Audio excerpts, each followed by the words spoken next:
Welcome to my channel, ketomealsandrecipes.com. In today's video, I will show you how to make these amazing cinnamon cheesecake cookies.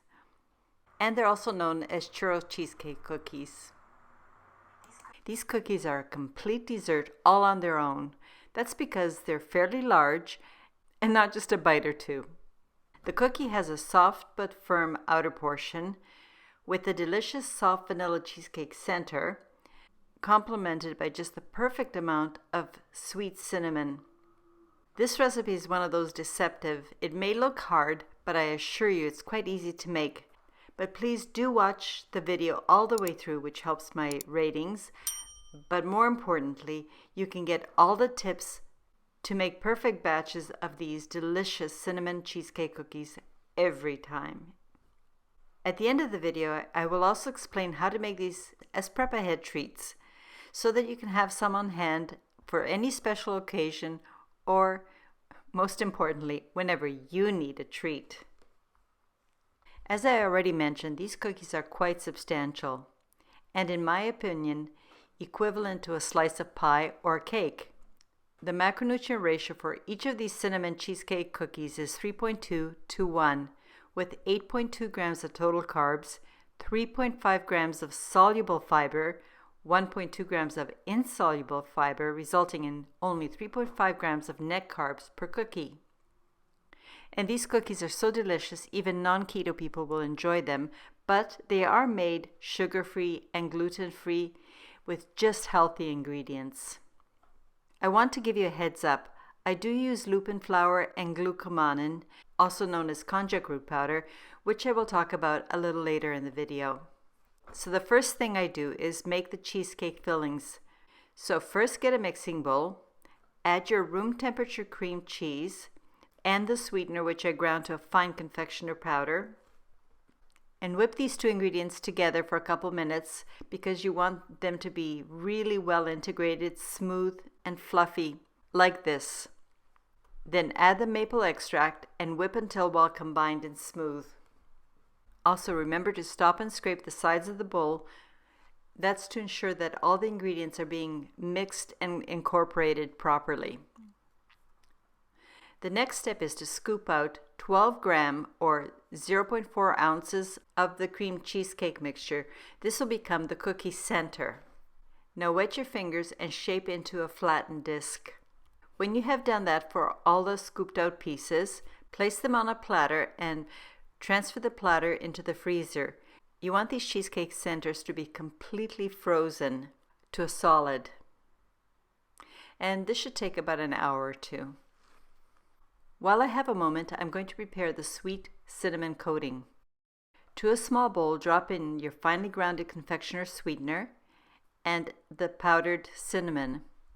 Then all you have to do is stir until well combined and you have a nice homogeneous mixture, and set this bowl aside for much later. The next step is to make the cookie dough. To a large mixing bowl or your stand mixer bowl, drop in your room temperature unsalted butter and some more of the finely ground sweetener. By the way, if you're using a stand mixer, use a paddle attachment, then whip until the butter and sweetener are well combined and fluffy. Then whisk your eggs, and then while continuing to whip, slowly pour them into the bowl. And while you're still continuing to whip, also pour in your vanilla extract. Then stop and remove the paddle attachment. Place a fine mesh sieve over the stand mixer bowl, and we're going to add our dry ingredients. The first thing I add, no specific order, is the almond flour. Next, my lupin flour. Please make sure you test for peanut allergies because some people may be allergic to lupin flour. Add your coconut flour and your baking powder, glucomannan or konjac root powder.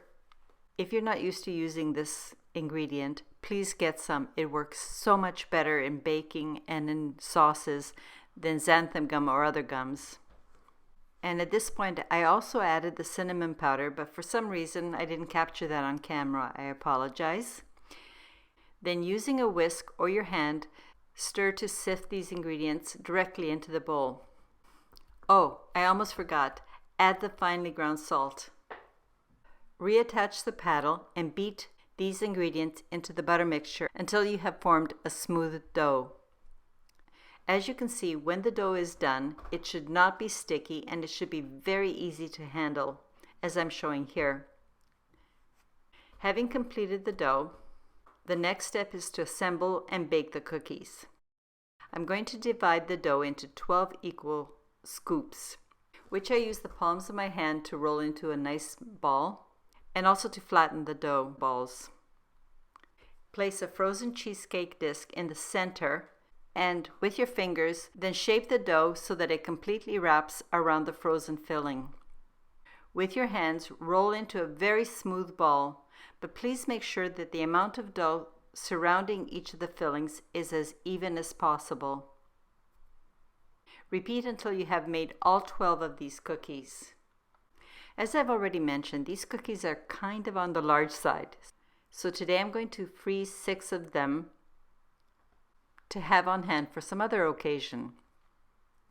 To freeze, I'm going to line an airtight freezer-safe container with cling wrap. Place the raw cookies, leaving them in the ball shape, into the container. Cover them with the rest of the cling wrap. Place the lid on the container that has the name and date of these cookies and place them into the freezer. And these cookies can be frozen for several months. Now, for the other 6 cookies, I'm going to bake them today, beginning by preheating my oven to 350 degrees Fahrenheit or 175 degrees Celsius. Place my prepared cookies on a parchment-lined cookie sheet, making sure you leave plenty of space between each of the cookies because the balls will expand a bit. Next, use either the palm of your hand or a spatula to gently flatten each cookie ball to about 1/2 inch or 1.2 centimeter thickness. If you've noticed that the cracks on the outside are a bit too big, or you can see the center filling, you can make minor fixes to the dough. When you've done that, transfer the baking sheet into the middle position of your preheated oven and bake for 10 minutes. However, I recommend that you rotate the pan after the first 5 minutes, unless you're using a convection oven. For these kinds of cookies, you want them to remain nice and pale, but you want the bottom where it's touching the pan to have just a very slight golden ring around it. When the time is up, the cookies will look like they have a soft exterior and are not completely done, and perhaps still raw, but they're probably done. However, one word of caution, if you are using a convection oven, you might need a little bit less time, so stay nearby when you're making your first batch and adjust your time according to the oven you're using so that you don't burn your cookies. When your cookies are done, as I said, they'll be still soft looking. Remove the tray from the oven and let the cookies rest about 10 minutes on the baking tray. Then get a metal spatula and gently scoop them and transfer them to a cooling rack. When these cookies are still warm, they're quite crumbly, so for best results, let them cool to room temperature. When the cookies are cooled, the last step is to dip the cookies in the cinnamon sweetener coating you prepared earlier. So get your bowl with the prepared cinnamon sweetener and dip each one of the cookies into the cinnamon sweetener, making sure that the surface is very well and evenly coated. And when you lift your cookie out of the sweetener, give them a little shake to remove any extra sweetener. These cookies are all done and it's time to enjoy. However, if you have time, the best thing is to make these the day before you want to serve them, because letting them rest overnight brings out all the complex flavors that complement each other.